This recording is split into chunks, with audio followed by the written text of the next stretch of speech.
मुझे आपके बारे में तो इल्म नहीं, लेकिन मैं सुबह का शख्स नहीं हूँ। आप जानते हैं कि मैं सुबह उठता हूँ और कहता हूँ सुबह बखैर, लेकिन मेरी बीवी वो जागती है और कहती है सुबह बखैर खुदाबंद, और जूं ही उठती है फौरन जाने के लिए चुस्त और तैयार होती है। लेकिन मैं नहीं।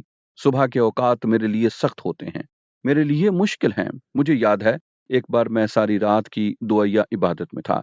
ये एक चर्च यानी एक कलीसिया में थी। मैं एक नया मसीही था और ये कलीसिया एक तकरीब के लिए जो वो करने वाले थे, और उन्होंने सारी रात दुआ की, और वो हर घंटे के बाद काफी लेने के लिए और तरोताजा होने के लिए वक्फा लेते। बस वो 1 घंटा दुआ करते और फिर तरोताजा होते। और सुबह तड़के का वक्त हो गया सिवाय मेरे, और मैं अभी तक वहां सजदे में था। और जब मैंने खराटे लेने शुरू कर दिए तब उन्हें मालूम हुआ कि मैं तो सो चुका हूँ, और कोई आया और मुझे जगाया, और मैं बहुत शर्मिंदा था कि मैं सो गया था। अगर आप मरकज का पहला बाब पढ़ें तो आप दरियाफ्त करेंगे कि यसु मसीह सुबह तड़के के वक्त दुआ कर रहा था, और इससे पहले कि सूरज असल में निकल आता शागिर्द उसे दुआ करते हुए पाते। ये अक्सर हुआ क्योंकि यसु ने पहले बाप को तलाश किया, लिहाजा हमें पहले खुदा को ढूंढने की जरूरत है। आप जानते हैं कि अगर हम आखिर तक इंतजार करते हैं तो हम अजर पाते हैं।